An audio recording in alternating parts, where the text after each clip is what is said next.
Hello everyone, I'm Zohaib Khan, Director at Health Arc Insights. Welcome to the video series Management Consulting as a Career. In this video, I'll be talking about what do consultants do in client projects. Broadly, a consulting project end-to-end would be divided into 5 phases.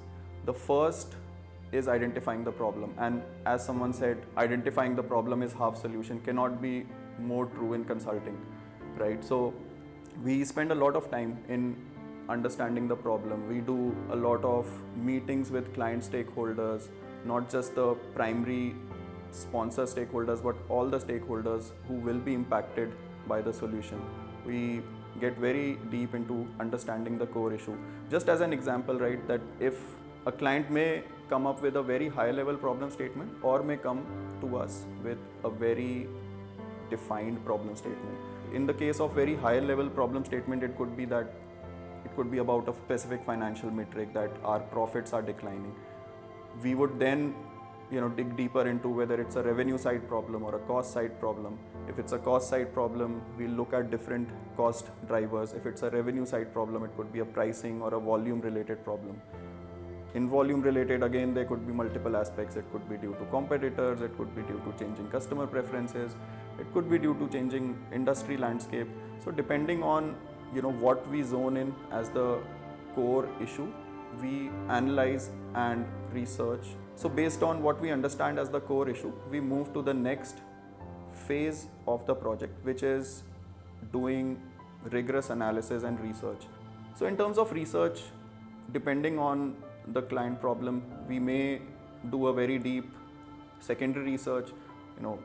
These days internet get a lot of publicly available information, not just through company websites but also through various analyst reports, various industry reports, etc.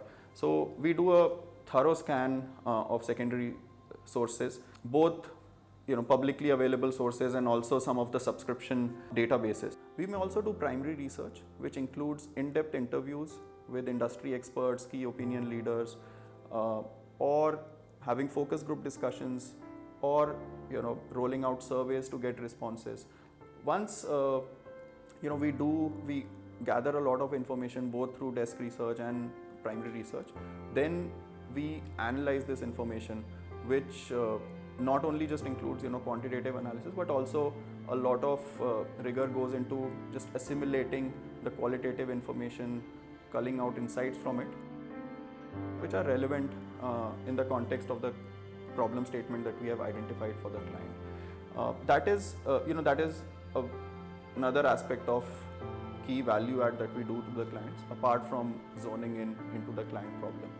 Once we do that, we move to the third aspect of the journey, which is based on our problem identification, research, analysis. We formulate a high level set of recommendations or solution. This is something that happens not in isolation but in regular interactions with the client, so that it's not a surprise. And this is not end of the project. Once we have identified a high level solution, we then move into the fourth part of our journey, which is socializing this solution with various stakeholders that will be impacted by it and getting their buy-in. In this process, we may also refine some of the aspects of our solution. We may learn something new in the process, and the end result is that we come up with a very detailed roadmap or an implementation plan that the organization can now pilot and implement in the long run, which then gets us to the fifth part of the journey, which is playing that program management or project management role to see through the implementation. Typically, consultants won't be implementing that solution on ground, but consultants may very well be involved in tracking or just coordinating, program managing the entire implementation. Now, a typical client project may or may not have all these aspects. In some cases, the client would be very clear about what is the problem area. They will give us very focused problem statement, and we will start with research and getting to that high level solution. In some cases, client may already have an indicative solution, but they may want to get people together in workshops, socialize that solution, get to a consensus, and in a way, refine that solution, make it more robust, make it more kind of acceptable across stakeholders, and hence convert it into an implementation plan that is acceptable across all the stakeholders that would be affected by it. In some cases, the client may have a very detailed implementation plan that is vetted and that has buy-in across multiple stakeholders of the organization, and the role of consultants is broadly to make sure that it is implemented.